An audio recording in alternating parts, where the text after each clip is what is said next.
Terima kasih.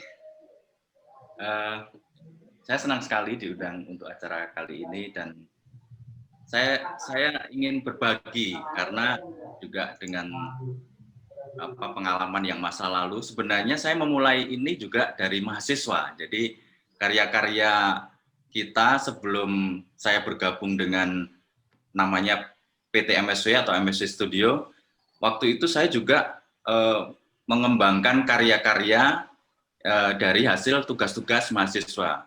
Dari situlah kemudian berkembang sampai akhirnya kemudian saya diminta oleh waktu itu belum rektor, jadi masih direktur karena saya sekolahnya di diploma waktu itu, jadi pendidikan D3.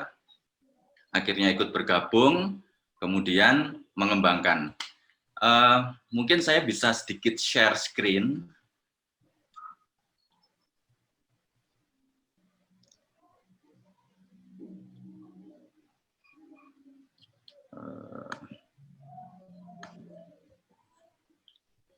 Muncul nggak ya? Muncul, Mas. Muncul, Pak. Ya, jadi saya memperkenalkan diri, nama saya Arianto Yuniawan. Saya sekarang bekerja di PT Mataram Surya Visi atau MSW Studio. Saya juga seorang sutradara, sekaligus penulis naskah, sekaligus juga produser untuk beberapa film animasi, salah satunya film Battle of Surabaya, dan sekarang sedang mengerjakan film satu lagi animasi, tetapi yang berbasis 3D, yaitu Achisaka. Beberapa pengalaman saya mendapatkan 39 International Award dari film cukup satu IP atau satu karya, jadi potensial mahasiswa nanti ketika bisa membuat sesuatu itu bisa meraih potensial yang sangat besar. Hanya dari satu karya, alhamdulillah kita berhasil mendapatkan 39 International Award dan 7 National Award. Kemudian ini yang mungkin penting bagi teman-teman, Bapak Ibu dan mahasiswa semuanya, bahwa hasil pemikiran kita itu dapat kita komersialisasikan di dalam bentuk yang disebut sebagai kekayaan intelektual. Ini adalah salah satu penghargaan kekayaan intelektual, waktu itu disampaikan langsung oleh Bapak Wapres, waktu itu masih Pak Yusuf Kalla di Kementerian Hukum dan HAM. Kemudian akhir 2019 yang lalu, saya dianugerahi oleh Kementerian Pendidikan Republik Indonesia menjadi tokoh pencipta, pelopor, dan pembaharu untuk kebudayaan nasional. Kemudian saya juga diundang sebagai international jury di India, di Korea, termasuk guest speaker di Malaysia. Beberapa karya film yang kita ikutkan ke festival akhirnya membuahkan hasil, yaitu saya mewakili MSC Studio diundang sebagai pembicara untuk menyampaikan market Indonesia di hadapan para produser-produser animasi di Korea Selatan. Jadi waktu itu semua produser animasi termasuk yang membuat Tayo dan sebagainya itu kumpul di situ semua. Jadi kita diminta untuk menyampaikan bagaimana kondisi pemasaran Indonesia, bagaimana potensinya kerjasama, dan alhamdulillah sekarang kita sudah beberapa kerjasama dengan salah satu studio dari sana. Kemudian di tahun 2016 saya sempat menjadi juri di Festival Film Indonesia di FFI untuk Piala Citra. Akhir Desember 2019 kemarin, sebelum pandemi, pas sebelum pandemi, saya diundang oleh Duta Besar Belanda untuk Indonesia bersama Mas Hanung waktu itu dalam acara Indonesian Film Weekend. Jadi ini acara tahunan, di sana ada pemutaran film yang dihadiri oleh masyarakat Indonesia dan masyarakat asli Belanda untuk menonton film-film Indonesia. Salah satunya adalah film Soekarno garapan Mas Hanung dan film Battle of Surabaya karya MSW Studio. Nah, untuk selanjutnya diskusi kita boleh nanti kalau teman-teman begitu di awal di perjalanan paparan ingin bertanya, ingin apapun, silahkan langsung chat saja, kita pandu untuk memberikan jawaban-jawaban. kita akan mengelola dengan yang namanya pengelolaan IP atau intellectual property atau kekayaan intelektual. Jadi hasil-hasil karya dari teman-teman mahasiswa, Bapak Ibu dosen dan sebagainya itu alangkah lebih baik ke depan ketika itu sudah berwujud sebuah karya, sebaiknya dibuatkan semacam hak kekayaan intelektual. Karena itu bisa melindungi kita dari apapun, apakah pembajakan atau dan sebagainya, ketika suatu saat ternyata hasil karya itu memiliki sifat komersialisasi. Jadi untuk melindungi kita dari awal. Sebelumnya, apa itu IP atau kekayaan intelektual? IP itu kalau definisinya mungkin sangat luas, jadi saya tidak akan membuat sebuah definisi, hanya sebuah pengertian saja bahwa hasil pemikiran kita atau hasil olah pikir kita yang kemudian menjadi sebuah karya, itu disebut sebagai kekayaan intelektual. Kemudian hak yang melekat terhadap hasil pemikiran karya itu yang disebut sebagai hak kekayaan intelektual. Biasanya berupa seperti paten, berupa seperti merek, berupa seperti misalnya hak cipta. Paten itu sifatnya lebih ke teknologi. Bagaimana kita membuat teknologi, misalnya teknologi cakar ayam atau apapun itu, atau teknologi metode pembelajaran misalnya, itu bisa dipatenkan. Kemudian merek tertentu, misalnya kalau contohnya seperti ini, seperti Battle of Surabaya, itu merek tertentu. Atau misalnya merek Aqua, itu merek. Atau satu lagi karya seni itu misalnya lukisan, atau contoh media pembelajaran yang mengandung unsur seni berupa video misalnya, itu juga bisa dihakikan atau dibuatkan hak kekayaan intelektualnya. Ke depan, ini nanti saya akan contohkan studi kasusnya melalui intellectual property BOS atau Battle of Surabaya. Jadi mulai dari awal saya dan teman-teman itu merancang, kemudian bagaimana kita strategi memasarkan, bagaimana agar itu bisa dikomersialisasi, bagaimana biar itu menjadi sebuah produk yang dikenal dan memberikan income.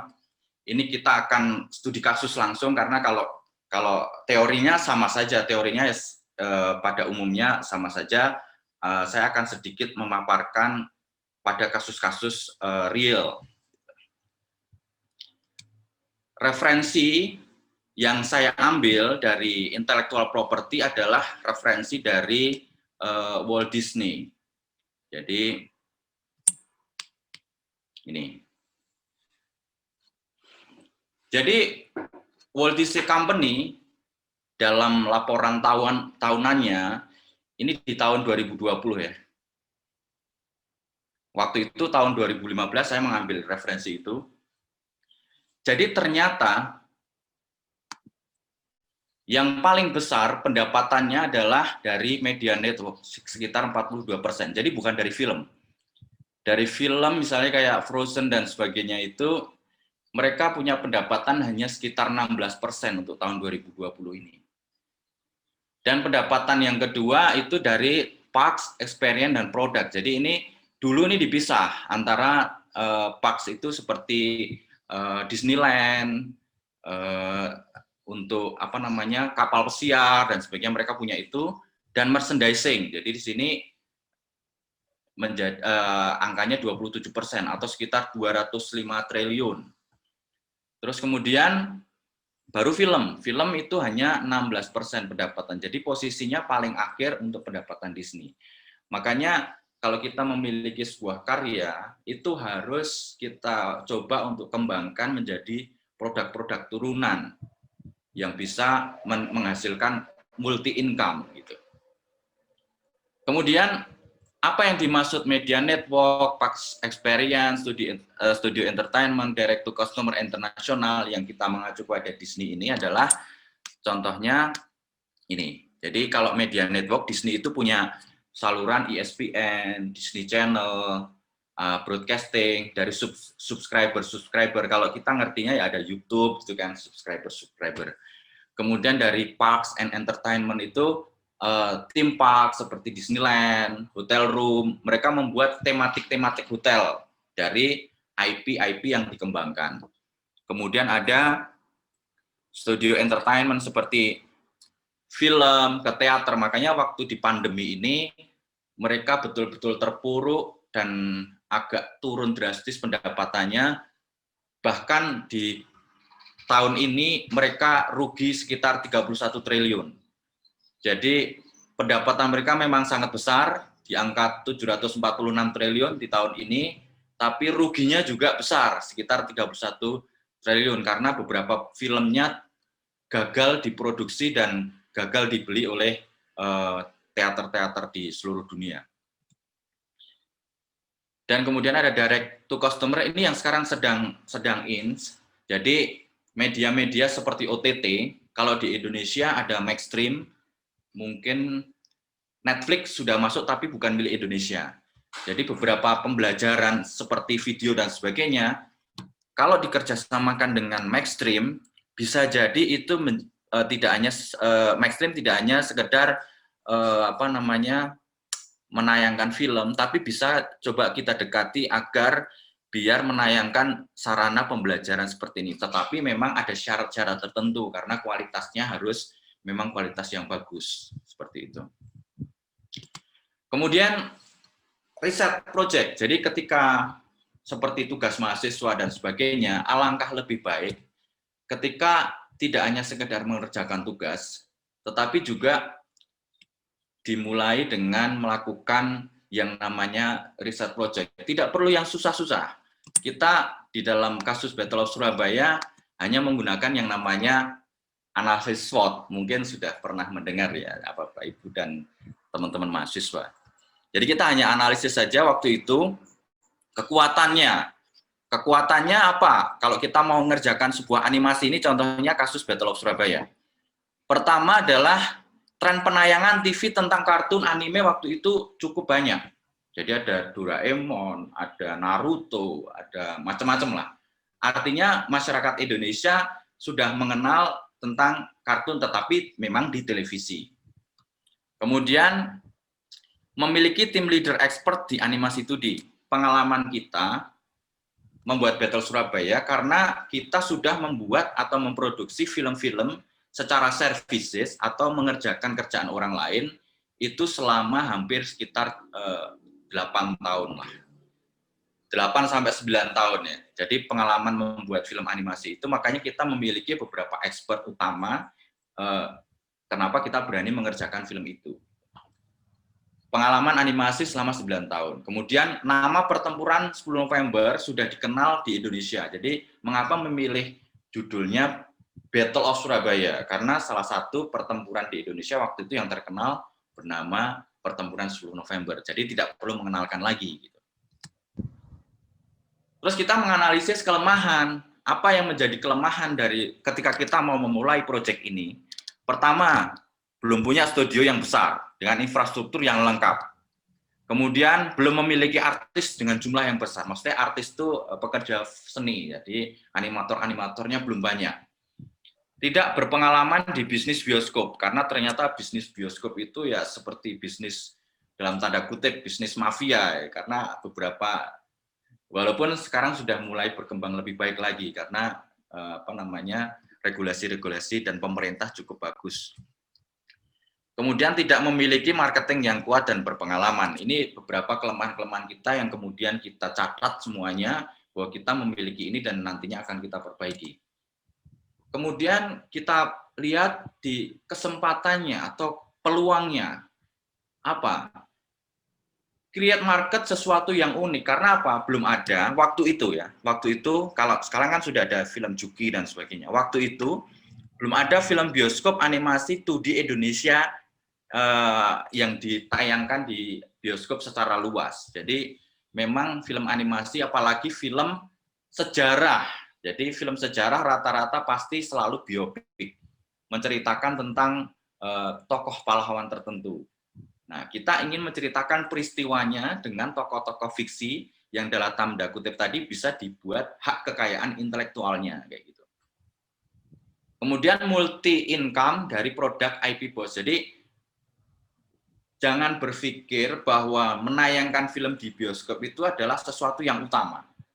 Bahkan itu hanya sebagai awal untuk memberikan income selanjutnya. Para mahasiswa juga harus berpikir seperti itu. Ketika membuat sebuah karya, misalnya membuat media pembelajaran atau membuat game, jangan berpikir hanya bahwa media pembelajaran itulah yang utama. Nanti akan bisa dikembangkan menjadi sebuah produk-produk turunan yang membuat menjadi multi income dari produk-produk yang dibuat, seperti itu. Kemudian ancamannya dari pihak lain, yaitu adalah film animasi dari luar, dari Hollywood, Disney, DreamWorks, dan sebagainya, yang sudah kualitasnya sangat bagus, itu tayang juga di bioskop kita. Artinya kita sekarang, kalau Anda membuat karya, lingkupnya jangan hanya di Fakultas Keguruan Pendidikan Komputer saja, tapi Anda kan sekarang sudah zaman internet, bisa membandingkan dengan karya-karya yang lain. Artinya Anda akan berkompetisi dengan karya-karya yang di luar. Nah, dari situlah kita bisa membuat semacam daya ukur bahwa oh karya kita hanya sampai sini, atau oh karya kita sudah sampai sini loh dibanding dengan karya yang lain. Sehingga itu akan ketika nanti karya Anda menjadi sebuah karya yang komersial, artinya memang layak untuk dijadikan karya komersial. Kemudian ancaman waktu itu adalah tren peminatan bioskop di Indonesia masih sangat kecil. Jadi orang masih menganggap bahwa film animasi terutama di Indonesia adalah hanya untuk anak-anak dan ditayangkan di televisi. Jadi masih aneh. Waktu itu ada bioskop film karya Indonesia tayang di film animasi sejarah karya Indonesia tayang di bioskop, masih aneh. Setelah kita mengetahui segala macam riset tentang kelemahan, kekuatan, dan apa sebagainya itu, kita membuat yang namanya strategic plan atau perencanaan strategis. Kalau di dalam bisnis, sebenarnya strategic plan itu seperti bisnis plan. Cuma kalau kita membuat bisnis plan yang sangat tebal, kemungkinan para investor dan sebagainya tidak punya waktu. Maka dari itu pengalaman bos waktu itu adalah salah satunya membuat yang namanya ini, positioning, differentiation, dan brand. Jadi ketika Anda membuat sebuah produk, posisi yang seperti apa yang Anda inginkan terhadap produk tersebut. Misalnya contoh kayak Battle Surabaya, positioningnya adalah film sejarah nasional untuk remaja dan anak-anak, tapi kekinian. Gitu. Karena sejarah nasional itu sudah banyak. Yang untuk remaja dan anak-anak juga mungkin ada banyak contohnya.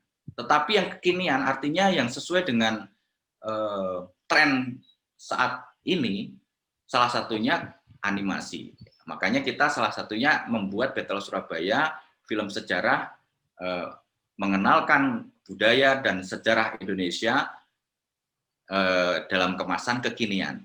Artinya ketika Anda membuat media pembelajaran atau game untuk pembelajaran, Anda harus membuat terobosan-terobosan di mana tren anak-anak sekarang di zaman-zaman generasi Z itu akan menonton, akan dengan enjoy untuk menikmati media pembelajaran Anda. Kemudian buatlah differentiation atau produk kita harus berbeda dengan produk-produk yang lain. Gitu. Jadi salah satu contoh kasus kalau di Battle Surabaya, perbedaannya apa? Kita bukan biopik, bukan menceritakan misalnya di tokoh Battle Surabaya kan ada Bung Tomo. Kita tidak menceritakan Bung Tomo. Atau kita ada tokoh yang namanya Residen Sudirman. Kita tidak menceritakan Residen Sudirman. Tetapi kita membuat sebuah karakter fiktif di mana karakter itu mewakili audiens, mewakili kita sebagai penonton, seolah-olah ikut di dalam suasana pertempuran di Battle of Surabaya. Kemudian memiliki karakter fiktif yang unik tadi, jadi sebagai aset IP. Karena apa? Kalau kita membuat Residen Sudirman atau Bung Tomo menjadi IP tidak bisa, karena itu milik publik dan milik keluarganya. Tapi kalau kita membuat tokoh misalnya seperti Musa, Yumna untuk karakter fiktif di Vettel Surabaya, itu bisa karena kita bisa mengaku bahwa itu adalah karya kita. Kemudian brandnya apa atau mereknya adalah Battle of Surabaya atau BOS dan November 10 untuk pasar di luar negeri. Sampai sini ya. Kemudian ini yang saya sebut sebagai business plan. Jadi saya tidak tahu apakah teman-teman mahasiswa sudah mendapatkan ilmu ini, tetapi ini gampang dicari di internet pun juga banyak. Jadi ini cara mudah bagi kita untuk membuat sebuah perencanaan bisnis. Sejarahnya adalah ketika saya mengikuti lomba, jadi saya mendapatkan ilmu tentang bisnis plan ini ketika saya mengikuti lomba di sebuah acara diadakan oleh Telkomsel gitu. Ternyata di dalam lomba itu mengharuskan kita membuat sebuah bisnis plan. Makanya kemudian saya mempelajari tentang salah satunya bisnis canvas model seperti ini. Apa yang dimaksud dengan bisnis canvas model seperti ini? Ini adalah roadmap, jalan guide bagi kita ketika kita membuat produk. Itu apa saja yang harus kita lakukan, kemudian siapa saja yang harus kita perhatikan untuk melakukan kerjasama, dan target mana saja yang akan kita tuju, serta biaya dan pendapatan apa yang akan menjadi pemasukan dan pengeluaran kita. Contoh, kita harus tahu yang namanya value proposition, artinya nilai lebih apa terhadap produk yang Anda buat. Ketika Anda membuat sebuah media pembelajaran, nilai lebihnya dari media pembelajaran lain apa? Misalnya, oh ada peraganya, oh ada sesuatu yang sifatnya membuat orang lebih senang. Jadi nilai-nilai yang ditambahkan. Contohnya, misalnya di Battle Surabaya, karakter kepahlawanan berupa hero lokal tetapi rasa global yang berbasis budaya Indonesia atau Asia. Jadi banyak pahlawan-pahlawan ya, kayak di Marvel itu kan ada Captain America, ada Hulk, ada Iron Man dan sebagainya. Kita mencoba membuat karakter-karakter yang mirip semacam itu, tetapi dari karya lokal, tetapi dengan ada unsur budaya-budaya. Kan ada Naruto, ada macam-macam lah. Nah, kita buat, oh ini pahlawan Indonesia, namanya Musa. Oh ada namanya Yumna. Tetapi jangan salah bahwa ini kemudian masuk ke kurikulum nggak boleh, karena kan namanya Musa Yumna hanya karakter fiktif. Jadi itulah salah satu value yang kita sampaikan juga kepada audiens bahwa oh ada loh hero, superhero Indonesia dalam bentuk karakter fiktif yang menjadi kebanggaan budaya Indonesia. Itu namanya Yumna Musa Danu misalnya. Kemudian produk yang selalu terhubung dengan IP induknya. Kita membuat Battle Surabaya, ketika membuat merchandising, ketika membuat game, ketika membuat komik dan sebagainya, selalu patokannya adalah karakter-karakter dan IP-IP yang sudah terhubung dengan Battle Surabaya. Ketika Anda membuat media pembelajaran tentang sesuatu, misalnya Anda membuatkan sebuah simbol karakter tertentu di dalam media pembelajaran tersebut, ketika Anda membuat media pembelajaran yang lain dalam bentuk yang lain, itu dihubungkan selalu dengan icon atau simbol yang Anda buat. Itu salah satu contohnya. Atau mungkin alasan-alasan lain yang ingin Anda tunjukkan di dalam sebuah nilai-nilai yang Anda janjikan kepada audiens, bahwa mengapa audiens harus percaya kepada Anda bahwa ketika Anda membuat media pembelajaran itu akan menjadi sebuah media pembelajaran yang baik. Itu disebut sebagai value proposition. Kemudian jangan lupa mentargetkan yang namanya customer segment. Jadi media pembelajaran tidak untuk semua orang. Media pembelajaran pasti untuk tertentu, apakah dia kelasnya A, B, C, dan seterusnya. Kemudian Anda harus membuat yang namanya customer relationship. mengapa kok kemudian media pembelajaran hanya berhenti dinilai misalnya? Kok tidak terus berlanjut? Karena Anda tidak membuat media pembelajaran itu hidup lama, yaitu engagement dengan apa yang menjadi customer Anda. Bagaimana cara agar customer Anda bisa engagement? Salah satu contohnya ini ya. Salah satu contohnya misalnya Anda upload di YouTube misalnya. Anda punya subscriber. Sehingga orang-orang yang selalu berhubungan dengan Anda itu akan berinteraksi di dalam media sosial tersebut. Atau Anda memiliki komunitas misalnya di sini dibangun nanti ada unit kegiatan mahasiswa. Disitulah Anda membuat semacam kelompok-kelompok kerja yang membahas semuanya, itu menjadi sebuah community yang bisa didiskusikan. Jadi bareng-bareng sesama mahasiswa dan dosen misalnya, itu untuk melakukan yang namanya co-creation. Atau yuk kita bikin bareng nih, yang ini cocoknya ini, yang itu cocoknya itu, sehingga masing-masing memiliki rasa kepemilikan. Itu jadi artinya customer relationship-nya terbina, terutama untuk audiensnya. Gitu. Setelah itu, media pembelajaran tersebut di dalam channel atau saluran distribusinya mau seperti apa. Kalau di Battle Surabaya kan ada movie theater, di VOD, di web, theme park, atau semacam taman bermain. Anda bisa membuat seperti itu, dipikirkan channelnya apa. Mungkin tidak hanya komputer, mungkin bisa ke televisi, mungkin bisa TV lokal, mungkin bisa radio, majalah, atau sosial media, dan seterusnya. Kemudian aktivitas utamanya apa? Membuat media pembelajaran, nanti membuat misalnya alat peraga, dan sebagainya. Itu di situ disebutkan. Sumber-sumbernya yang Anda miliki apa? Oh, artisnya. Oh, sumber keuangannya dari mana? Misalnya Anda ingin mengembangkan, tetapi tidak punya dana. Anda bisa mengajukan kepada, misalnya contoh, kepada rektorat, memberikan, atau badan tertentu yang bisa memberikan pembiayaan, karena produk Anda memang menjanjikan untuk bisa dijadikan komersialisasi misalnya. Nanti sistemnya adalah misalnya bagi hasil, tetapi hak cipta milik Anda misalnya. Itu juga bisa. Jadi dalam hal ini kita ngomongin investor. Seperti yang saya lakukan, saya mengajukan pendanaan kepada, waktu itu saya direkrut sebagai kayak tenaga magang, karena kita ingin mengajukan pendanaannya kepada siapa? Kepada university. Sehingga akhirnya sekarang terciptalah Battle Surabaya. Kemudian key partner, siapa yang mau diajak kerjasama? Nah, contohnya kalau di Battle Surabaya ada studio lain, kemudian jalur marketingnya kemana? Misalnya, oh nanti FK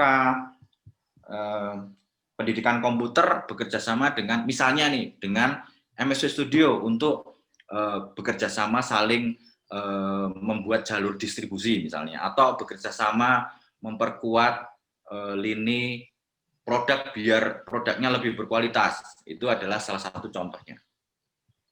Kemudian cost structure atau biaya-biaya dari unsur-unsur yang dibuat itu apa saja, misalnya gaji, biaya hak cipta, biaya produksi, dan sebagainya. Kemudian pendapatannya dari apa yang produk yang kita buat itu dari mana saja, itu yang disebut sebagai revenue stream. Hal ini seperti ini.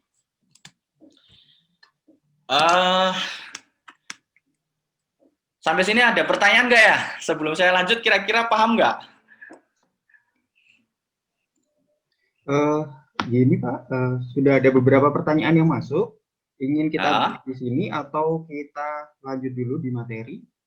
Boleh, boleh. Jadi kalau pertanyaannya memang masih seputar ini, tidak masalah. Jadi saya coba stop screen, kita biar tidak terlalu boring ya dengan materinya. Kan ini masih cukup lumayan nih. Jadi kira-kira apa yang ingin coba beberapa, mungkin saya bisa bantu. Nanti kalau ternyata ada berkaitan dengan materi, saya akan lanjutkan gitu. Oke, di sini ada beberapa pertanyaan. Yang pertama itu seputar bagaimana mengurus haki. Saya kira mungkin tentang itu bisa nanti, atau mungkin Bapak bisa jelaskan sekarang. Yang pertama, cara mengurus haki ditanyakan oleh saudara Samzuhal. Ya, oke, gambaran aja ya. Okay. Ya. Selanjutnya, ada berapa lama suatu Itu ya proyek? coba ya. Ya. Selanjutnya, berapa lama suatu proyek dapat bertahan untuk dikomersilkan dan bos sendiri bagaimana? Oh ya. Itu dari Adi Abdurrahman. Begitu dulu. Oke. Saya coba jawab satu dulu, bagaimana cara memberikan mengurus hak kekayaan intelektual pada karya yang saya buat. Oke. Sekarang ada cara yang paling mudah, yaitu masuk ke dalam webnya Kemenkumham. Di situ ada bagaimana kita, cara-cara untuk mendaftarkan sebuah hak kekayaan intelektual itu syaratnya ada semua di situ. Nanti ada kelas-kelas. Ada kelas-kelas tertentu di dalam membuat atau mendaftarkan hak kekayaan intelektual kita. Jadi, apakah kita berupa produk, apakah kita berupa paten, apakah kita berupa merek, dan sebagainya. Kalau produk itu apakah berupa film atau karakter atau apapun, itu semua ada syarat-syaratnya. Biayanya ada, rata-rata ya, mungkin bisa naik turun berdasarkan kelas, tapi rata-rata di kisaran sekitar 1,2 jutaan untuk satu produk gitu. Dan itu mudah. Atau dengan cara lain, yaitu melalui jasa konsultan HAKI. Itu ada di Kementerian Hukum dan HAM. Bisa langsung menghubungi kepada Kementerian Hukum dan HAM. Di sana ada konsultan HAKI-nya. Jadi daripada misalnya kita, ini nanti bolak-balik nih, karena kan namanya HAKI itu selalu diverifikasi. Misalnya kita ngomongin merek nih, merek, contoh kita membuat merek, misalnya mereknya, judulnya, misalnya Aquaman misalnya gitu. Nah, nanti apakah semua orang sudah membuat Aquaman atau belum? Nanti ada verifikasinya. Nah, kalau konsultan HAKI, dia akan memberikan konsultan-konsultan, oh sebaiknya produkmu harus diginikan dulu, caranya gini, dan seterusnya. Sekaligus kita diuruskan. Memang harganya akan lebih mahal karena ada biaya jasa untuk membayar konsultan, tetapi juga tidak terlalu mahal karena biasanya di kisaran ya 2-3 jutaan untuk satu karya. Memang 2 kali lipat, tapi prosesnya akan menjadi lebih mudah. Itu salah satu bagaimana cara kita mendaftarkan hak kekayaan intelektual. Kemudian berapa lama suatu proyek akan bertahan, dikomersilkan, menghasilkan income sampai kita merancang proyek berikutnya. Harus selamanya. Jadi kita harus membuat bahwa proyek itu akan long life. Contoh apa? Anda tahu umurnya Mickey Mouse itu berapa? Ya kan? Mickey Mouse itu kan sudah sejak tahun, kalau nggak salah sejak tahun 50-an, sampai sekarang masih laku. Battle Surabaya sejak diproduksi di tahun 2012, tayang di bioskop tahun 2015, sampai sekarang masih menghasilkan uang. Jadi tidak hanya bioskop, karena kita tidak berhenti. Jadi terus berlanjut sambil kita meng-create produk-produk yang lain. Nah, sekarang kan kita sedang menyusun atau membuat film yang kedua, yaitu Aji Saka. Sebenarnya Aji Saka itu proyeknya dimulai jauh sebelum Battle Surabaya, tetapi memang prosesnya lebih panjang karena teknologinya menggunakan teknologi 3 dimensi yang ya relatif lebih sulit dan biayanya relatif lebih mahal. Nah, tetapi kalau kita ngomongin berapa lama, ya kita harus memikirkan bahwa proyek itu selama mungkin. Contoh seperti Battle Surabaya sampai sekarang karena ada produk-produk turunan. Ya contoh gini ya, nanti di beberapa slide akan saya tunjukkan Battle Surabaya selain di bioskop, dia juga tayang di Taman Mini Indonesia Indah. Dia tayang juga di pesawat terbang. Dia tayang juga di Maxstream. Dia juga memiliki stiker-stiker di Line. Dia memiliki komik, dia memiliki merchandising. Artinya pendapatannya jadi multi income. Jadi ketika Anda membuat karya, misalnya tadi kayak media pembelajaran, kemudian game, dan sebagainya, Anda juga memikirkan produk-produk turunannya. Apakah itu berupa, misalnya Anda membuat media pembelajaran, bisa dikemas menjadi virtual reality, augmented reality, kemudian dibikin, misalnya kalau Anda membuat bukunya dibuat yang lebih menarik. Misalnya di dalam buku itu Anda gabungkan dengan augmented reality. Kalau dia pembelajaran tentang dinosaurus misalnya. Dinosaurus di buku ya gambarnya berhenti. Tapi begitu dibuat augmented reality, dari buku muncul dinosaurusnya. Nah, itu kan sesuatu value lain, jadi tambahan value, hal-hal yang seperti itu. Kemudian, apakah Bos bisa menyaingi pasar animasi yang terkenal yang ada di Jepang? Pasar mana dulu? Kalau pasar di Jepang belum, karena pasar di Jepang itu luar biasa. Mereka protektifnya terhadap karyanya mereka sendiri luar biasa. Tetapi untuk pasar-pasar, misalnya contoh untuk OTT, beberapa waktu yang lalu kita sudah berhasil masuk Amazon. Jadi Amazon itu bisa Amazon Amerika dan Amazon Eropa di Inggris. Jadi beberapa karya kita sudah di situ. Terus kemudian di Indonesia cukup bersaing walaupun belum kuat ya, karena memang untuk animasi di Indonesia masih growing karena film-film Indonesia masih berupa apa namanya film live kayak gitu. Gitu ya. Baik, Pak. Coba saya lanjutkan lagi. Oke, siap. Monggo, Pak. Oke, saya lanjutkan. Tadi tentang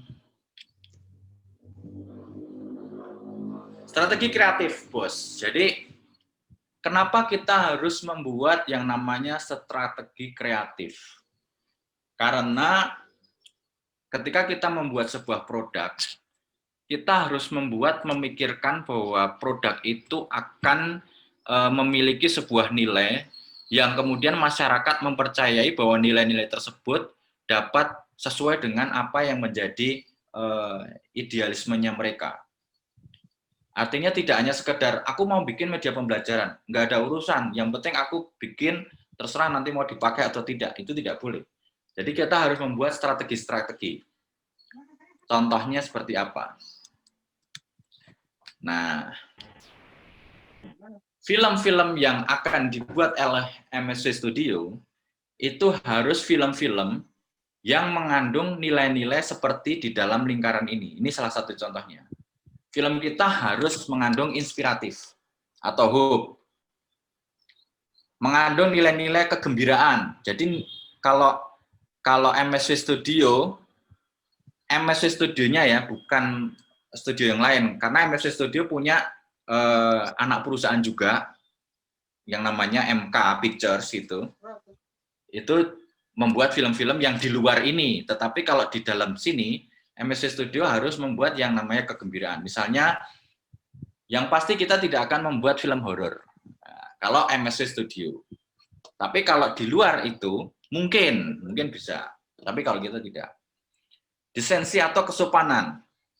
Jangan harap film-film MSC Studio ada adegan seks atau telanjang. Tidak akan mungkin. Karena kita menganut yang namanya desensi atau kesopanan. Kemudian film-film yang dibuat oleh MSC Studio pasti mengandung nilai-nilai budaya.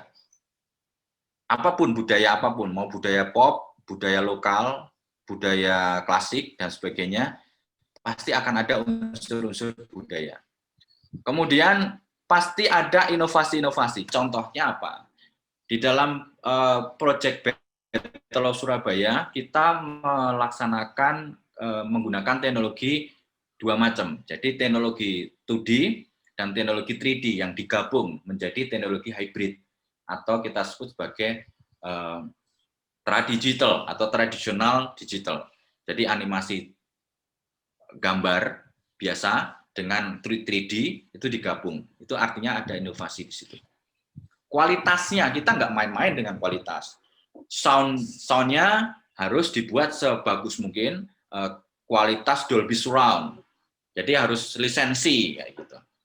Mengandung nilai-nilai pendidikan, mengandung nilai-nilai storytelling atau penceritaan. Nah, ini penting bagi kita di dalam sebuah membuat produk, bahwa produk kita harus memiliki alasan tertentu agar orang itu respect terhadap kita. Ketika kita membuat sebuah media pembelajaran atau game, value-value apa yang mau kita tawarkan pada mereka.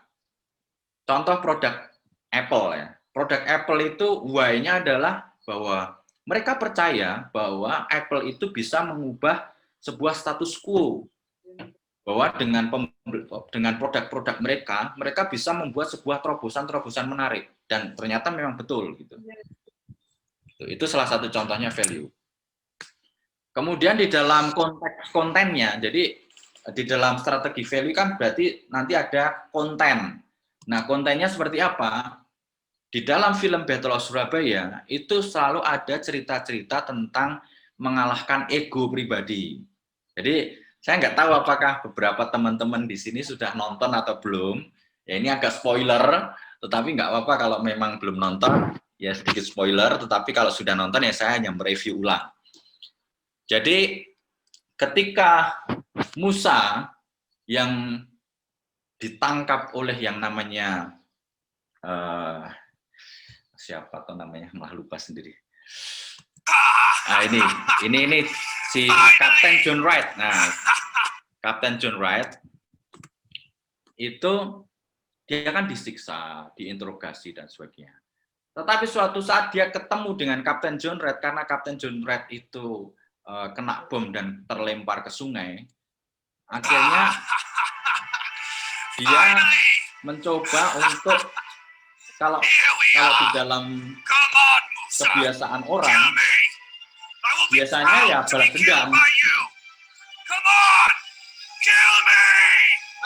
ini. Nah, ternyata dia tidak memukul John Wright, tetapi karena memang hanya ingin menyelamatkannya dari ular dan dia kemudian menolong. Nah, ini artinya ada pembelajaran tentang bagaimana mengalahkan ego pribadi di dalam sebuah konten kita. Kemudian di sini ada satu screenshot, yaitu namanya Danu di sini. Danu itu sebenarnya temannya Musa juga, tetapi mereka sebenarnya bersaing untuk mendapatkan Yumna. Gitu. Nah, tetapi dalam kondisi tertentu, Danu mengalahkan ego pribadinya untuk membantu dan menolong Musa. Gitu. Dan ini akhirnya John Wright ketika di ending film, ketika mau menembak Musa, ternyata dia mencegah anak buahnya untuk menembak. Jadi artinya ada beat the ego atau mengalahkan ego pribadi untuk sesuatu yang lebih besar. Itu di dalam film. Kemudian connecting the character. Jadi karakternya selalu connect antara Musa, Danu, dan tokoh-tokoh lain ini tidak boleh ada karakter yang mubadir istilahnya, karakter yang terbuang, karakter tiba-tiba muncul ini siapa nggak tahu, nggak boleh, harus dihubungkan. Aku juga kurir. Nah ini ketika dia ngomong aku juga kurir, Mas Danu, oh jadi dia connect dengan Mas Danu dan Musa juga connect dengan Mas Danu. Jadi Mas Dan. Kemudian ikonik atau unik. Jadi ketika di dalam bentuk ikon-ikon seperti ini pun itu kita sudah bisa mengenali karakter masing-masing. Nah, kayak gitu. Itu salah satu contohnya. Kemudian ada cerita love story. Di dalam film, cerita love story itu bagus. Ketika di dalam, ataupun karena Anda membuat sebuah media pembelajaran atau game dan sebagainya, itu mungkin akan sedikit berbeda. Tetapi unsur-unsur yang sifatnya humanistik, human, itu akan lebih membuat orang menjadi lebih tertarik terhadap apa yang Anda buat ketika itu berupa untuk manusia. Contoh kalau iklan-iklan iklan-iklan yang sudah ada pun biasanya mereka membuat sebuah personifikasi dari iklan, seolah-olah produknya itu sangat manusia, hal-hal yang seperti itu. Ada love story, ya gitu. Relevan itu artinya apa? Film-film Disney zaman dulu selalu polanya begini. Seorang laki-laki menyelamatkan seorang putri misalnya, kemudian ketika diselamatkan, kemudian putrinya dikawinkan atau dinikahkan. Artinya ini peran perempuan berkurang atau hanya sebagai hadiah, gitu kan. Nah di dalam cerita Battle of Surabaya justru malah yang menolong Musa sebagai gender laki-laki adalah peran perempuan di mana yang harusnya dilindungi malah melindungi. Artinya ini ada sesuatu yang relevan di era sekarang bahwa kesetaraan terhadap gender dan sebagainya dalam hal tertentu ya, itu adalah perlu kita sampaikan, tapi tidak semua. Kemudian teknologi. Nah, ini teknologinya kita menggabungkan antara teknologi 2D dan teknologi 3D. Jadi kalau kita ngomongin apa namanya nih? Kapalnya ini adalah 3D Tidak mungkin kita menggunakan 2D. Karena kalau menggunakan 2D, kita harus gambar berapa ribu frame untuk membuat kapal itu bergerak. Dan waktunya pasti akan sangat lama.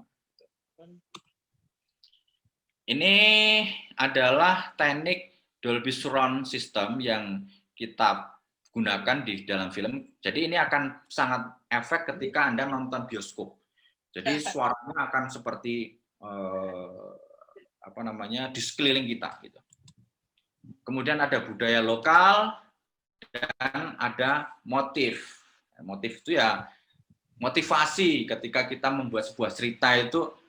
Contoh ibunya ini menyampaikan motivasi kepada Musa bahwa tidak ada kemenangan di dalam perang, hal-hal yang kayak gitu. Itu tadi yang disebut sebagai strategi kreatif ya. Jadi di dalam sebuah produk Anda harus memikirkan mengapa produk Anda dibuat. Nah, itu yang harus Anda pikirkan. Jadi tidak hanya sekedar Anda membuat apanya, tetapi mengapa. Anda harus bertanya pada diri sendiri bahwa mengapa sih aku membuat pembelajaran ini? Apa yang menjadi concern saya ketika kenapa saya harus membuat pelajaran ini, gitu, misalnya gitu, media pembelajaran atau game ini. Gitu. Terus strategi marketing. Nah ini how-nya bagaimana agar apa produk yang Anda buat itu bisa dikenal, kemudian bisa dikomersialisasi, bisa lebih luas lagi dan seterusnya. Ini menggunakan yang namanya strategi customer path atau di dalam bukunya Philip Cottrell dan Hermawan Kertajaya ada strategi yang namanya customer 4.0. Jadi banyak strategi marketing, tetapi saya waktu itu memilih strategi marketing yang kira-kira sesuai dan relevan dengan produk IP yang sedang saya kembangkan, yaitu customer path. Di antaranya aware, appeal, ask, act, dan advocate. Nah, mungkin ada yang pernah dengar. Jadi, aware itu artinya mengenalkan produk kita, bagaimana caranya agar orang tahu banyak tentang produk kita. Sebanyak mungkin orang harus tahu tentang produk kita. Tahu dulu. Setelah tahu terus apa? Appeal. Appeal itu artinya menarik. Tahu saja tetapi nggak ada yang tertarik, ya orang tidak akan membeli. Jadi, oh ya aku tahu tentang produk itu, tetapi kemudian produknya nggak menarik, tapi hanya tahu bahwa itu sebuah produk, jadi tidak berguna. Terus kemudian ketika sudah menarik, oh ya produknya bagus, media pembelajaran yang dibuat Mas A misalnya itu bagus sekali loh. Aku mau tahu lebih lanjut, gimana ya produk itu? Artinya kita menjadi bertanya. Ketika saat kita mengenalkan produk, kita sudah harus berpikir appeal. Jadi ketika kita mengenalkan produk, kita harus berpikir bahwa produk ini harus menarik. Ketika kita memikirkan bahwa produk ini menarik, kita harus memikirkan bahwa orang harus tahu tentang produk ini karena harus tahu lebih banyak gitu. Salah satu contohnya nih, kita melakukan namanya tanya jawab tentang produk. Anda ingin lebih tahu tentang bagaimana proses Battle Surabaya dibuat. Nah, kayak gitu. Kemudian setelah itu act. Act itu artinya orang akan membeli, mengkonsumsi produk yang Anda buat atau menonton atau dan seterusnya. Kemudian advocate. Advocate itu artinya memberikan rekomendasi. Contoh Pak Arief, Mas Arief merekomendasikan saya untuk mengisi acara ini. Artinya Mas Arief sudah melampaui tahap-tahap ini. Aware, appeal, act, dan act. Kemudian akhirnya mengadvocate merekomendasikan saya untuk mengisi acara ini. Itu salah satunya. Itu juga Anda sama. Ketika Anda membuat sebuah produk di kayak media pembelajaran, bagaimana orang bisa mengadvocate Anda, merekomendasikan media pembelajaran Anda untuk dipakai orang lain. Nah, hal-hal yang kayak gitu. Contohnya ya, awareness. Jadi, siapa orang yang harus tahu dan di mana mereka berada. Jadi, target marketnya Anda harus tahu, harus paham, harus kenal. Bagaimana menjangkau mereka dengan saluran-saluran tadi. Kemudian bagaimana proses marketing communication dijalankan, lakukan promosinya juga. Sekarang gampang, ada sosial media. Ini contoh. Betapa pentingnya Facebook. Saya nggak tahu apa di antara Anda yang punya Facebook, kan Facebook zaman jadul ya. Tapi sekarang tetap masih digunakan karena hampir 150 atau 100 juta pengguna Indonesia menggunakan Facebook. Kalau Instagram itu sekitar 60-an juta kalau nggak salah. Tapi mungkin datanya bisa diperbaiki. Artinya itu potensial pasar yang kita bisa jangkau menggunakan sosial media. Fakultas Keguruan Pendidikan Komputer harus punya Facebook, harus punya Instagram, gitu ya. Karena salah satu caranya untuk berinteraksi. Terus kemudian film. Film kenapa kita daftarkan di IMDb? Karena Internet Movie Database dunia tentang film semuanya mengacu rata-rata ke IMDb. Mencari produk film tertentu yang ratingnya bagus seperti apa, biasanya di IMDb. Menjadi salah satu referensi bagi kita untuk membuat itu. Nah, Anda cari referensi-referensi apa di dalam sebuah, misalnya mau dia pembelajaran, atau game, atau apapun itu, atau karya penulisan, Anda harus daftarkan di situ. Agar apa? Awareness. Menyediakan informasi melalui website, harus punya website yang bagus dan interaktif. Kemudian informasi buat di Wikipedia. Wikipedia itu sesuatu yang gampang dibuat sebenarnya dan itu bisa semua orang bisa ngasih informasi di situ dan biasanya kadang dijadikan referensi padahal nggak boleh harusnya. Nah ini adalah salah satu sumber bagi kita membuat sebuah awareness. Instagram jelas ya, itu sekarang lagi tren dan ini punya kelebihan-kelebihan karena ada gambar yang bisa kita buat dan biasanya bisa langsung juga transaksi di situ sekarang. Kemudian YouTube. Nah, selain untuk awareness, YouTube bisa menghasilkan income. Beberapa waktu yang lalu ya kalau MSW Studio ininya masih kecil karena belum dikelola dengan sangat baik, tetapi paling tidak kita sudah monetize dan beberapa waktu sudah menghasilkan income. Terus kalau Anda punya motor, Anda punya mobil, bikin stiker, tempelin di motor Anda, di helm Anda, kalau perlu di tas Anda, di HP Anda misalnya. Itu sebuah karya Anda. Jadi orang akan tahu, oh foto itu, apa itu? Gitu. Sesuatu yang membuat orang melihat karya Anda. Nah, suasana, jangan kira bahwa suasana, contoh ya, suasana kampus yang dibuat secara kreatif, kampus sebaiknya jangan kaku, jangan hanya cat putih, terus tembok biru, jangan.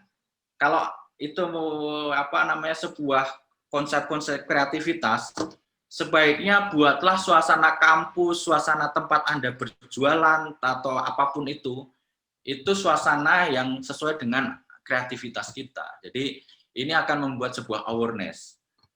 Orang-orang di luar yang ingin datang berkunjung ke salah satunya university di Amikom itu karena apa? Karena ingin melihat MSW Studio yang seperti ini, gitu. Pengen tahu. Makanya suatu saat misalnya orang pengen datang berkunjung ke Universitas Mula Warman karena ingin melihat FK pendidikan komputer itu suasananya seperti apa, kayak gitu loh. Itu harus dibuat.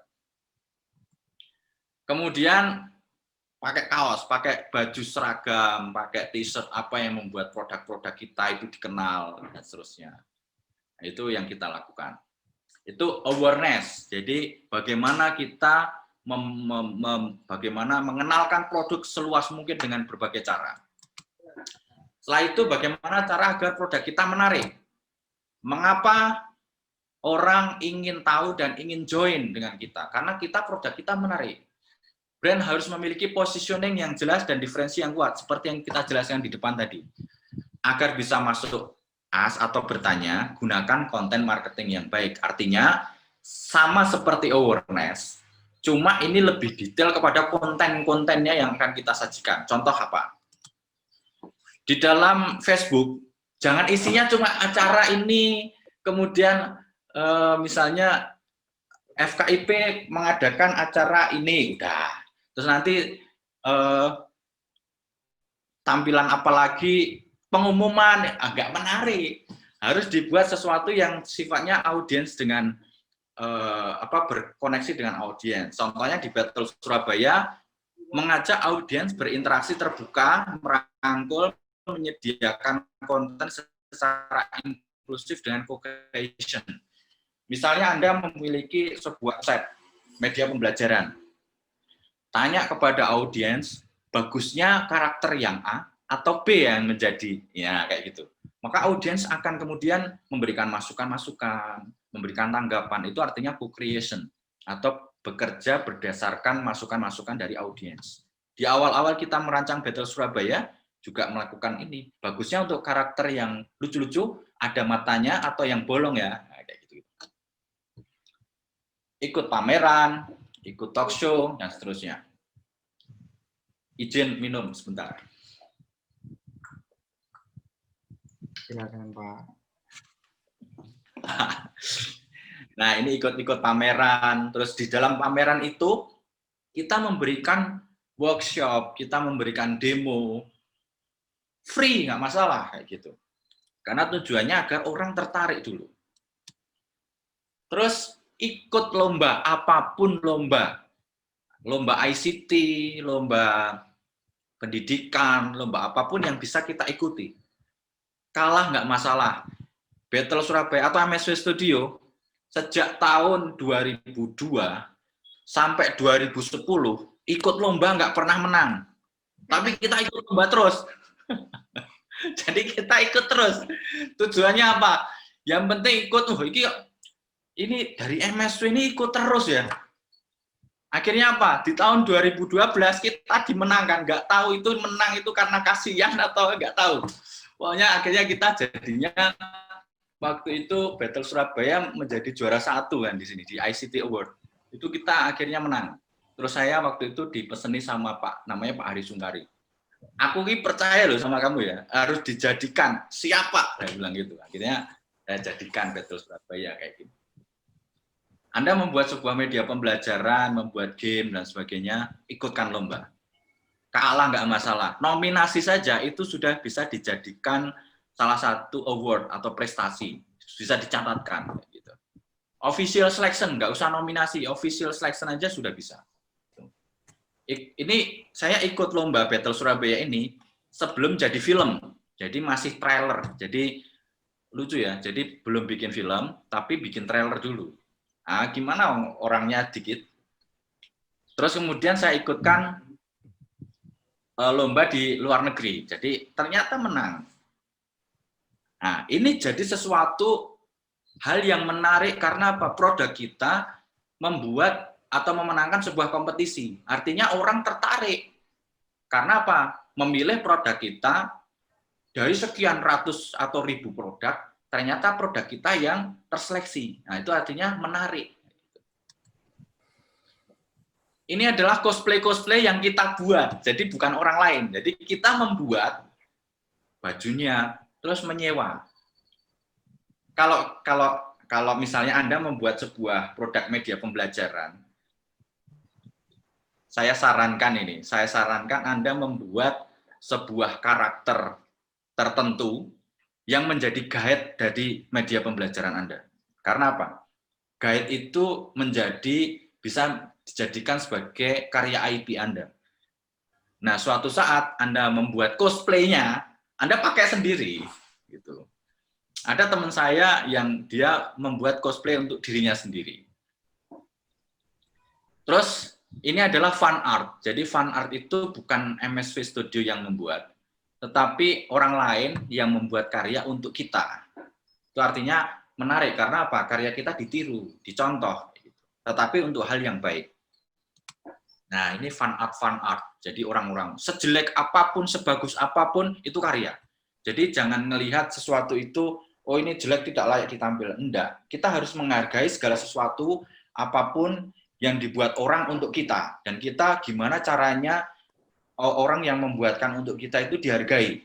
Salah satu caranya ini kita publish di Pinterest dan di web kita. Nah, itu tadi konsep appeal. Jadi kita sudah tahu tentang awareness, kemudian appeal atau tertarik, menarik. Gimana caranya ketika orang sudah tertarik, orang harus bertanya. Karena ketika orang nggak bertanya, artinya dia hanya tertarik tok, tapi tidak ingin berniat untuk mengkonsumsi atau membeli. Apa yang orang pengen tahu tentang BOS atau tentang produk kita? Kemudian bangun community marketing. Komunitas, Anda harus bergabung dengan komunitas, jangan individu, jangan sendiri. Buat sosial media marketing, sekarang ada digital marketing, ya kan? Nah, manfaatkan digital marketing untuk mempromosikan produk-produk Anda. Salah satu contohnya manfaatkan Facebook, manfaatkan Instagram, manfaatkan YouTube, Twitter dan sebagainya untuk berinteraksi dengan audiens Anda. Jadi bagaimana produk Anda menjadi lebih dikenal dengan mereka bertanya dan Anda menjawab. Gitu. Ini kan contoh gini ya. Yang aku takutkan animasinya keren, tapi aku masih nggak suka sama debernya, masih kaku piye. Nah, kan? Nggak apa-apa, ini kan kritik-kritik yang membangun. Akhirnya kita tahu, oh karya kita kurangnya di sini. Tetapi orang memberikan komen seperti ini sebenarnya sudah appreciate, sudah mengapresiasi produk Anda kayak gitu. Terus menghadiri undangan-undangan. Jadi undangan-undangan seperti ini awalnya dari mana? Dari publikasi sosial media. Jadi sama sekali kita tidak mengeluarkan budget ya untuk produk acara-acara seperti ini, kita biasanya dibayar. Jadi kalau untuk jadi tamu-tamu seperti ini tuh ada yang free, ada yang dibayar. Ada juga yang bayar, kalau memang punya duit bisa pesen. Tapi kalau saat itu kita istilahnya kayak bonus-bonus dan sifatnya diundang, kadang dibayar, kadang enggak. Yang penting kita mencoba membuat audiens itu lebih mengerti dengan menjawab pertanyaan-pertanyaan. Pernah juga diundang di acaranya Desi Anwar, pernah juga di iNews, kemudian di acaranya Indonesia, diliput berbagai media. Ini datang dengan sendirinya, kenapa? Karena istilahnya trending topic. Nah, istilahnya gitu. Makanya gimana caranya Anda membuat di sosial media itu karena free, gratis, manfaatkan sebaik mungkin agar kita punya follower yang banyak, sebenarnya follower banyak tapi kalau interaksinya sedikit ya enggak berarti.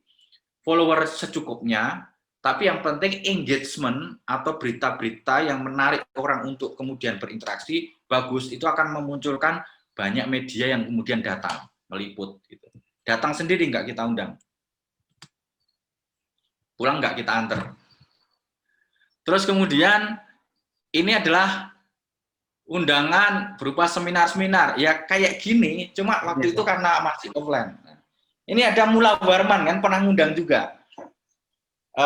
Waktu itu kalau nggak salah FKIT. FKTI apa FKIT saya lupa. FKTI. Nah, itu. FKTI ya benar. Nah, ini beberapa yang kita lakukan agar memberikan services kepada orang ketika mereka bertanya kita menjawab. Kemudian setelah itu atau membeli. Apa yang dibeli, platform apa, ketersediaan, jangkauan, kita harus menyediakan tayang di bioskop. Kan ini waktu itu di Jogja sampai tiket Battle Surabaya sudah habis. Sayangnya kita waktu itu belum paham tentang marketing bioskop. Hanya meledak di Jogja tapi tidak di kota lain. Nah, itu problem sebenarnya. Jadi kalau seharusnya kita juga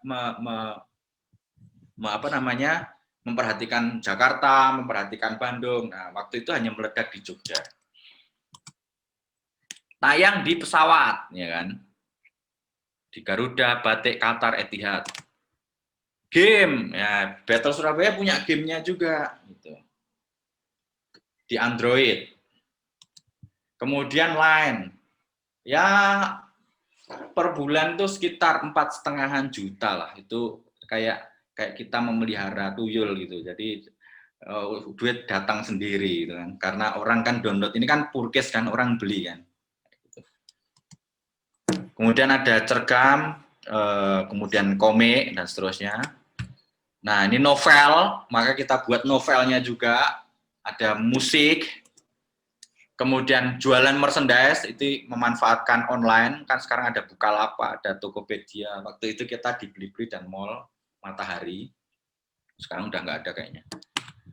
Nah, ini store-nya. Di tempat kita juga ada store. Jadi, selain online kayak gini, offline-nya kita sediakan sebagai sarana merchandising gitu.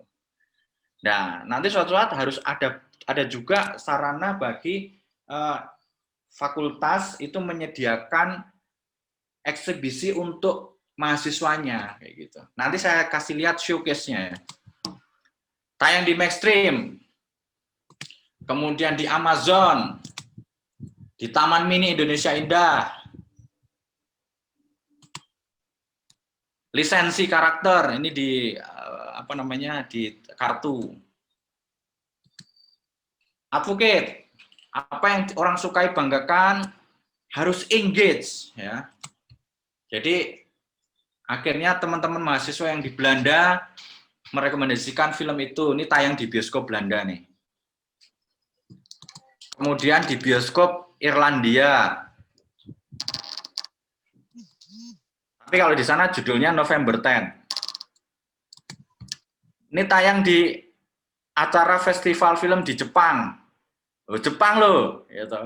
Negerinya anime, kita sudah bisa nembus sana nih, ya kan?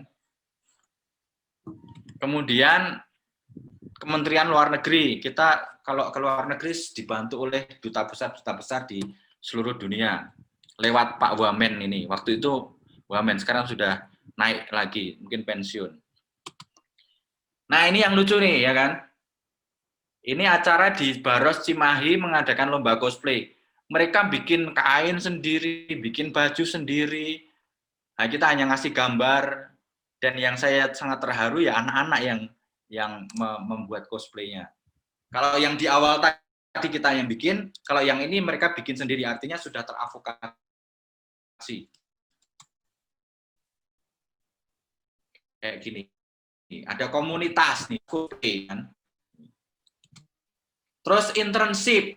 Jadi internship datang dari Korea, dari negerinya K-pop, dari Malaysia. Ini kita aja ngajari tidak terlalu apa dengan luar negeri. Mereka belajar sama kita.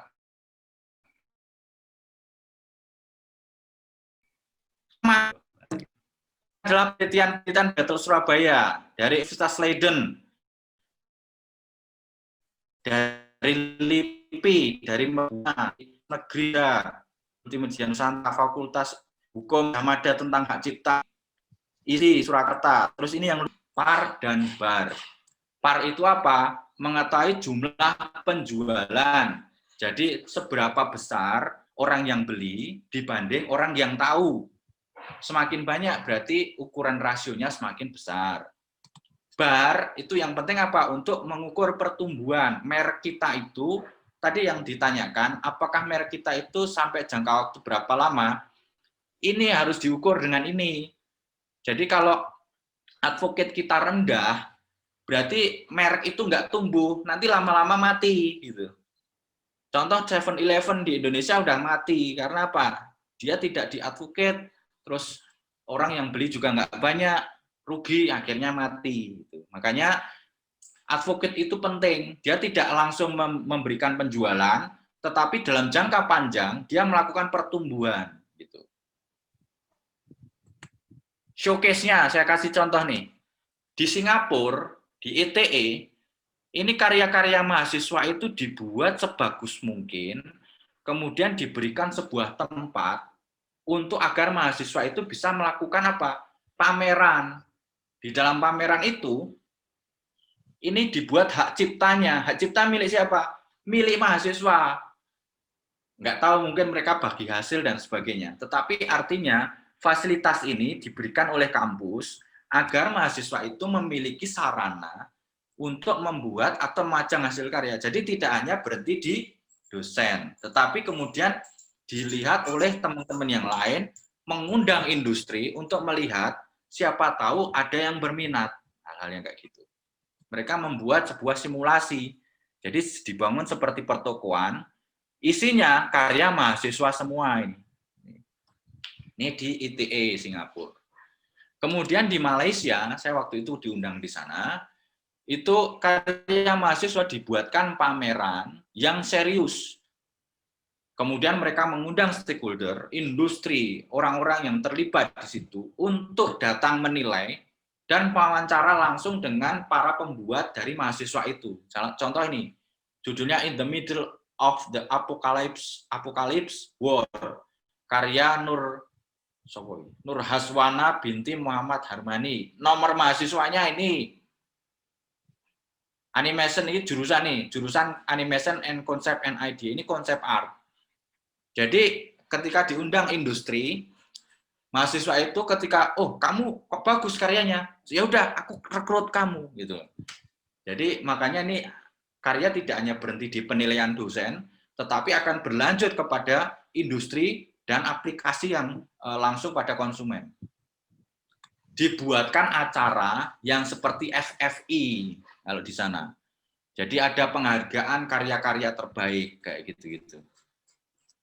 Salah satunya juga mengundang saya untuk memberikan paparan-paparan tentang bagaimana mengelola IP di gedung yang Unmul saya kira sudah punya gedung yang sangat besar, bisa dimanfaatkan untuk hal yang kayak gini.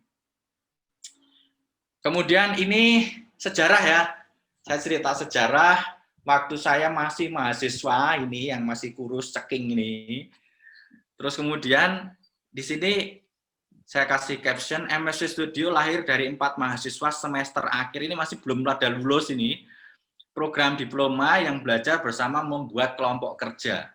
Kelompok kerja zaman dulu, zaman Dilan di tahun 98 ini sekarang disebut sebagai startup. Jadi dulu saya itu sudah membuat startup bersama teman-teman ini. Tapi ini yang lain ini sudah akhirnya pergi, ini pergi, tinggal saya. Nah, kemudian bangun sampai akhirnya tahun 2019 ini MSc Studio yang jumlahnya hanya 4 orang ini menjadi sekarang seperti ini. Itu berawal dari karya mahasiswa. Nah, gitu ya. Akhirnya terima kasih ya, kan. Nanti kita lanjut dengan pertanyaan-pertanyaan gitu, Mas. Baik, terima kasih pemaparannya Bapak Ari. Di sini ada pertanyaan dari Prodi yang dititipkan ke saya. Jadi kendalanya mahasiswa di Prodi ini, Pak, kita itu pada awal seringkali kesulitan membuat produk itu dari awal. Kita tuh bisanya awalnya memodifikasi, misalkan memodifikasi PowerPoint untuk dijadikan media pembelajaran apa, gitu Pak. Nah, apakah bisa dipatenkan seperti itu, ataukah malah melanggar hak cipta seperti itu, Pak? Oke, jadi gini. Apakah platformnya? Terima kasih, silakan. Kalau karya yang benar-benar asli itu di dunia manapun nggak ada. Jadi kayak Battle Surabaya itu juga referensinya banyak dari karya-karya film-filmnya Hayao Miyazaki. Kalau Anda lihat beberapa tampilannya mungkin seperti karya Hayao Miyazaki yang judulnya Grave of Fireflies, atau karya-karya film animasi anime yang judulnya Clash of Titan. Mirip-mirip seperti itu. Tetapi itu adalah hanya sebagai reference atau sebagai acuan kita untuk membuat karya. Itu bisa dipatenkan. Kalau istilahnya karya-karya itu bukan meniru jiplak-plak atau bahkan ngambil resource, tetapi memodifikasi. Makanya tadi saya menyarankan ketika kita membuat sebuah aplikasi media pembelajaran misalnya, tidak harus yang menerangkan tentang sebuah pelajaran itu kita sendiri, tetapi kita bisa merepresentasikan, kita dibuatkan semacam avatar atau icon atau karakter tertentu, di mana karakter itulah yang nanti salah satunya bisa menjadi haki. Terus kalau metode pembelajaran itu bisa dihakikan sebagai paten karena itu kan teknologi ya, tapi teknologi yang belum, kalau teknologi itu harus betul-betul risetnya lebih panjang. Nah, tapi kalau hak cipta itu lebih mudah karena unsurnya dari susah-susah gampang karena mungkin ada merek tertentu yang namanya sama. Paling gampang itu hak cipta. Sejak karya itu diciptakan, sebenarnya haknya sudah melekat di dalam penciptanya. Tinggal kita mendaftarkan saja. Artinya nanti ini Departemen Haki atau di verifikasi seperti ini. Jadi ini tidak bisa dihakikan. Akan ada pemberitahuan dari sana. Tapi begitu kita daftar, ternyata itu disetujui, artinya karya itu memang tidak ada. Kita tidak perlu susah-susah memverifikasi apakah karya ini sudah dimiliki orang lain atau belum. Artinya nanti yang akan memverifikasi dari Kementerian Hukum dan HAM. Pokoknya jangan takut untuk mendaftarkan karya selama kita harus jujur terhadap diri kita bahwa segala macam sumber, segala macam resource-resource yang kita gunakan itu adalah yang membuat kita sendiri gitu. Itu boleh dihakikan. Kenapa saya bisa sampai memiliki 45 hak kekayaan intelektual? Itu sebenarnya hanya dari satu produk yang namanya Battle Surabaya. Saya contoh ya. Skenario haki sendiri. Film haki sendiri. Karakter, kita punya karakter berapa? Banyak kan? Musa Yumna Danu bisa dihakikan satu sendiri. Nah, makanya ketika media pembelajaran seperti ini, itu satu karya media pembelajaran, misalnya dari produknya, itu satu karya. Ketika di dalamnya ada unsur karakter, misalnya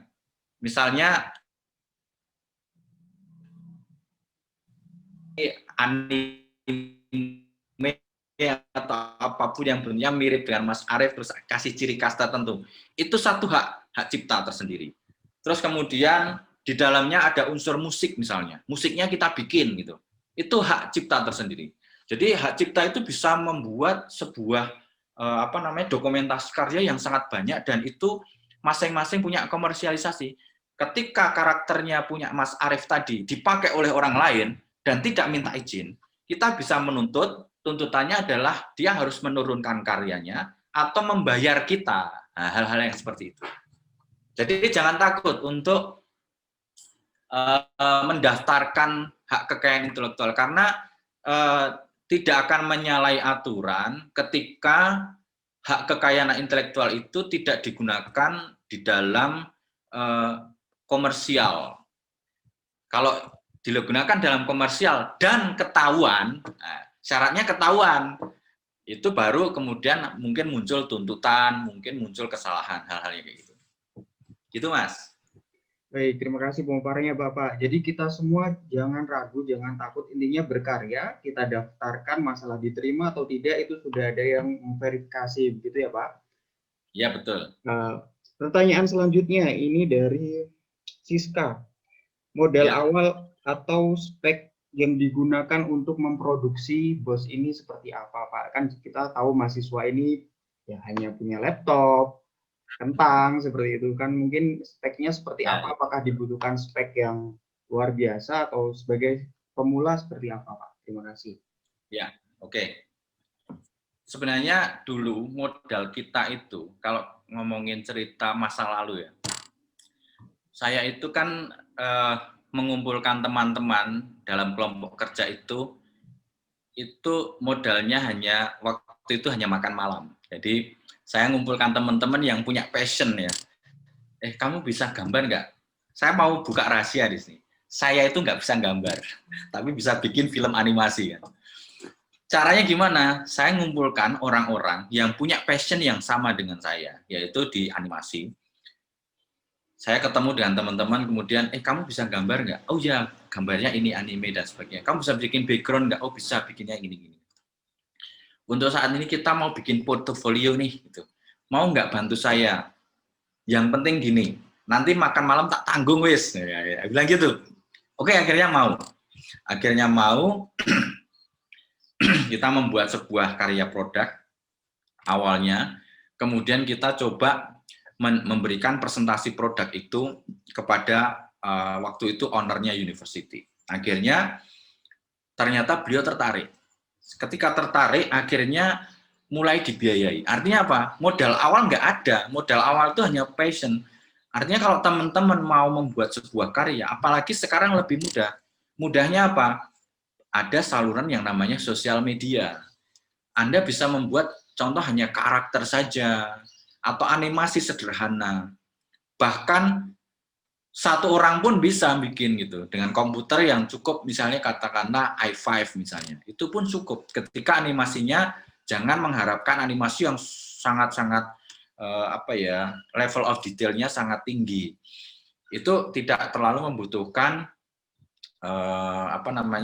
infrastruktur yang sangat tinggi. Nah, caranya gimana? Kalau kita ingin kemudian melangkah lebih jauh menuju ke jenjang-jenjang yang ke industri gitu, ikutkan lomba. Jadi ketika Anda membuat sebuah portofolio, ikutkan lomba. Kalau produk Anda menarik, pasti akan dipilih menjadi salah satu nominasi, bahkan menjadi menang. Awalnya Battle Surabaya itu belum dibiayai seperti saat itu kemudian langsung suruh bikin film, enggak. Awalnya kita tidak dibiayai. Jadi awalnya kita hanya membuat trailer yang filmnya itu belum ada. Terus gimana caranya? Kita ikutkan lomba. Tadi ada lomba yang namanya Ina Ikta, ada lomba Indigo dari Telkom. Kita ikutkan. Untungnya di dalam lomba itu ada fasilitas kita bisa presentasi. Jadi karya kita waktu itu trailer, padahal lombanya adalah lomba film pendek. Ini juri aneh karena kok trailer dikategorikan lomba film pendek. Nah, itu kan aneh. Untungnya kita bisa presentasi, kemudian ternyata dari hasil presentasi itu juri malah memilih kita menjadi juara. Akhirnya waktu itu kita dapat uang lah, dapat uang ya tidak banyak, tapi waktu itu ya cukup lumayan ya, puluhan juta.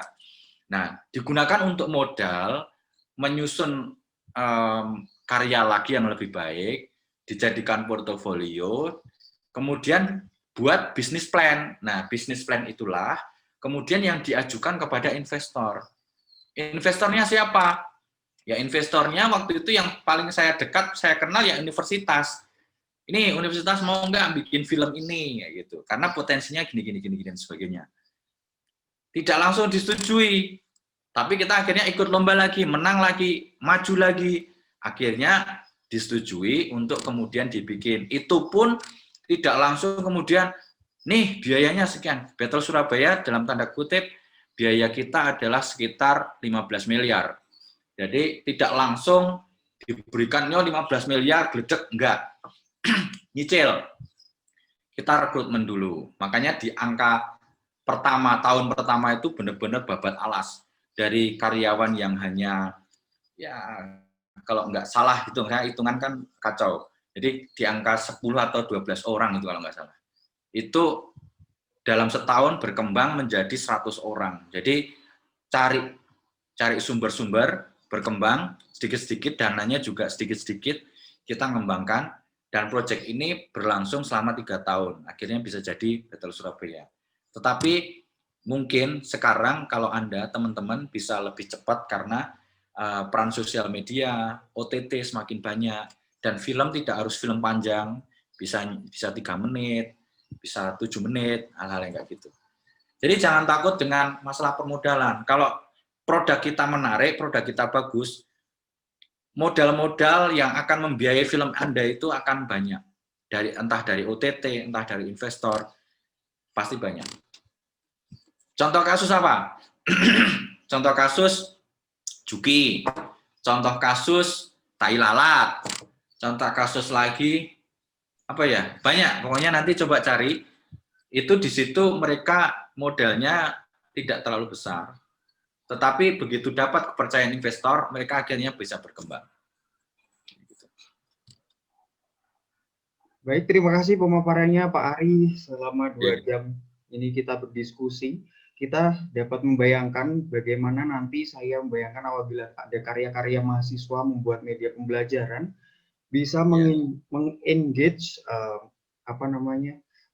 penikmatnya untuk bisa lebih masuk ke dalam karya, misalkan ada karakternya tersendiri dan itu dihidupkan dengan yang presentasi, misalkan mahasiswanya membuat cosplay yang sama dengan karakter dengan yang ada di karakter yang dia buat di game yang dia miliki, misalkan itu semua berusaha untuk menarik perhatian, untuk meyakinkan audiens yang akan merespon karya-karya kita. Setelah itu saya beri highlight tentang pemaparan dari Pak Ari tadi, bahwa kita jangan berpikir goalnya adalah produk semata. Jadi mengumpulkan karya TA sementara sudah, tapi itu adalah awal dari portofolio kita bisa dikenal sama orang, kita bisa dikenal sama orang, dan itu bisa menimbulkan efek seperti gunung es ya Pak ya, maksudnya kita bisa semakin menarik apa saja ya rezeki untuk kita sendiri ataupun buat kelompok kita. Setelah itu harus membuat terobosan pada karya-karya yang dibuat agar generasi dapat menikmati serta tahu mengapa produk itu dibuat. Jadi mahasiswa itu tahu misalkan membuat media pembelajaran harus tahu dengan spesifik siapakah yang akan memakai media pembelajaran tersebut. Misalkan anak SMA, anak SMP, anak SMA pun yang mana? Misalkan khusus perempuan atau khusus laki-laki atau campur dari background perekonomian yang seperti apa. Seperti itu harus dipikirkan oleh mahasiswa sehingga dapat membuat diferensiasi antara produk yang satu dengan mahasiswa yang lain. Misalnya kan kadang mirip-mirip ini media pembelajaran satu dengan yang lain. Misalkan tentang pelajaran fisika, nah yang satu ada karakternya. Misalkan siapa membuat karakter tersendiri yang mirip-mirip dengan Einstein, tapi ya dengan kearifan lokal misalnya seperti itu. Nah itu semua secara tidak sadar itu semua bisa dihakikan gitu loh. Begitu ya Pak? Ya betul. Dan juga harus tahu dengan strategi pembuatan produk, harus tahu dengan aware, appeal, ask, act, advocate, dan aware. Jadi produk itu harus bisa menarik orang untuk bertanya. Orang membuli produk kita itu orang berarti tertarik tentang produk kita. Dan itu adalah feedback. Sikapinya dengan positif ya. Yang sedih apabila nggak ada yang bertanya. Nah itu nggak ada yang mengapresiasi. Jadi penilaian jelek itu juga termasuk input yang bisa kita kembangkan ke depannya. Yang selanjutnya, prodi harus ada FB dan Instagram. Ya, akan kita usahakan Pak, anak-anak itu. YouTube, jangan lupa YouTube juga penting. Oke, YouTube kita sudah mulai ada yang namanya YouTube Ruang Pendikom bagi teman-teman mahasiswa yang karya-karyanya ingin ditampilkan. Bisa kita wadahi dengan YouTube-nya prodi seperti itu ya. Juga secara fisik juga kalau bisa dibuat Mas. Jadi secara fisik di dalam prodi diberikan sarana atau ruang karena apa? Itu untuk konten di Instagram, konten di Facebook, konten di YouTube itu nanti. Betul Pak. Jadi bahkan ada studio sendiri buat studio sederhana buat live gitu satu pojokan ruangan. Ya, bagus. Untuk eksistensi, jadi orang tuh bertanya dulu itu ngapain sih, tapi lama-lama orang akan tertarik dan tahu dari eksistensi kita. Ya. Baik, rasanya sudah sangat banyak. Ini daging semua pada hari ini. Teman-teman mahasiswa, saya berterima kasih atas atensinya bisa bergabung bersama kita semua dari awal hingga akhir. Kami berterima kasih. Mungkin ada terakhir pesan yang disampaikan dari Pak Ari kepada teman-teman di FKIP Unmul agar lebih semangat lagi dalam berkarya. Persilahkan. Oh ya, jadi tidak ada sesuatu itu yang sempurna tiba-tiba sempurna. Sesuatu itu pasti berawal dari kalau kita mau membuat sebuah garis panjang gitu. Biasanya memang berawal dari sebuah titik. Tidak mungkin garis itu tiba-tiba sudah ada kemudian jadi garis. Pasti akan awalnya dari sebuah titik dulu, kemudian kita tarik menjadi sebuah garis. Sama dengan sebuah karya. Apapun karya kita ngomong bahwa oh karya ini jelek, karya ini bagus dan sebagainya, itu adalah semacam asumsi saja.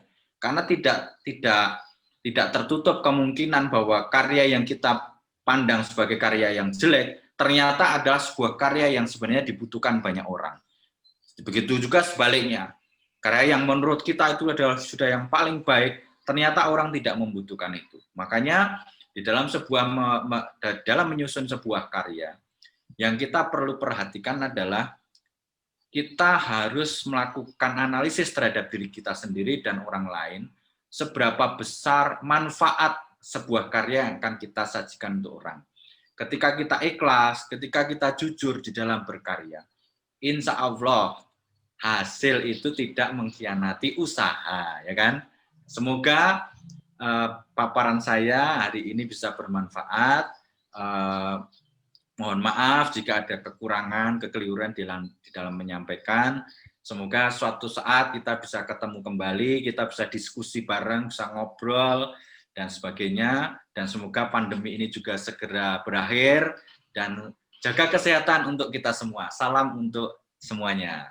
Wassalamualaikum warahmatullahi wabarakatuh. Waalaikumsalam. Baik, kita berikan reaksi untuk Pak Ari dengan berikan reaksi pada Zoom yang kita miliki.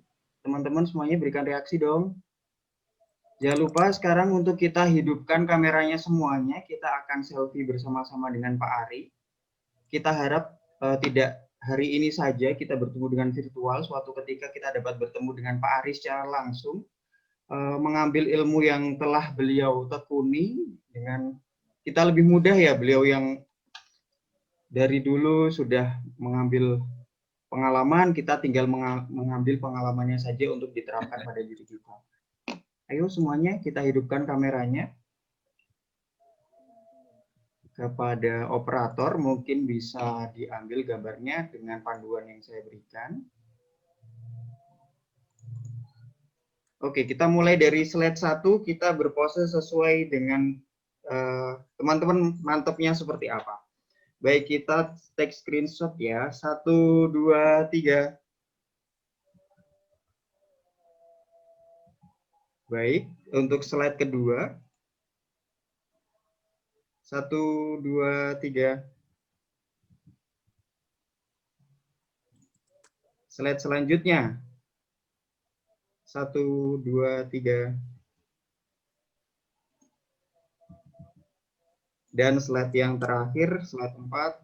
1, 2, 3. Baik. Terima kasih atas hadirnya Pak Ari pada kesempatan hari ini. Saya mohon mungkin ke depan kita dapat saling bekerja sama lagi untuk memajukan kedua instansi, baik dari Amiko maupun dari Unmul sendiri, Bapak. Saya mohon mungkin mahasiswa yang masih dapat bertanya dapat melalui saya dan akan saya sampaikan kepada Bapak Ari. Mungkin apabila ada kesempatan yang longgar, Pak Ari dapat menjawabnya seperti itu ya teman-teman, dan kita harap kita dapat bertemu secara langsung. Nah, sebelum saya tutup pada kesempatan pada hari ini, saya akan memberikan informasi mengenai 3 seminar selanjutnya dalam series webinar Pendikom. Antara lain ada seminar khusus guru dan kepala sekolah dengan tema revitalisasi kurikulum pada tanggal 26 Oktober 2020. Lalu juga ada seminar mahasiswa dan umum dengan tema tantangan pembelajaran online di masa pandemi COVID-19 pada tanggal 3 November 2020. Dan yang terakhir adalah dengan tema Smart City dalam mengakselerasi revolusi industri 4.0 pada tanggal 12 Oktober 2020. Baik, kami segenap gimana? Oh iya. November. 12 November, mohon maaf, 12 November ya teman-teman, semuanya mohon dapat menghadiri. Kami segenap dosen pengajar dan mahasiswa mengucapkan terima kasih kepada Pak Ari. Semoga kita dapat berjumpa lagi di lain kesempatan. Kami mohon maaf sekiranya penyambutan yang kami berikan ada kekurangan, mohon dimaafkan. Kita semua masih dalam tahap pandemi seperti ini, saling menjaga kesehatan dan saling menjaga silaturahmi. Kemudian mungkin ada pesan-pesan dari dosen pengajar yang lain, atau mungkin dari Ketua Prodi, Koordinator Prodi, mungkin jika tidak ada. Ya, terima kasih Mas Arif. Aduh, kenapa bisa hilang ini? Aduh, kayaknya saya nggak bisa kayaknya laptop saya ini rada error ini, sudah kedua kalinya ini hilang gambarnya sama sekali. Jadi barangkali teman-teman yang lain saja yang menyampaikan ucapan terima kasih kita kepada Mas Ari. Baik, suara Ibu terdengar dengan lancar. Tapi orangnya nggak kelihatan karena hilang semuanya gambarnya di sini. Ya, maaf Mas Ari, karena membuat sambutan yang kurang. Ada Bu, ini luar biasa. Ya, terima kasih. Saya kembalikan kepada Mas Ari. Terima kasih Ibu Koordinator Prodi kita. Baik, kita tutup kesempatan pada siang hari ini. Semoga kita dapat bertemu lagi pada materi-materi webinar yang tentunya lebih menarik. Saya tutup. Wassalamualaikum warahmatullahi wabarakatuh. Jaga kesehatan semuanya. Sampai jumpa. Waalaikumsalam. Waalaikumsalam warahmatullahi wabarakatuh. Terima kasih Pak Ari. Untuk keperluan sertifikat dapat mengisi presensi ya, nanti sertifikatnya dapat dikirimkan ke email teman-teman masing-masing. Seperti itu. Terima kasih atas atensi teman-teman semuanya. Acara pada siang hari ini berjalan dengan lancar dari awal hingga akhir. Apabila ada kekurangan dan kesalahan, kami dari program studi memohon maaf. Dan wassalamualaikum warahmatullahi wabarakatuh.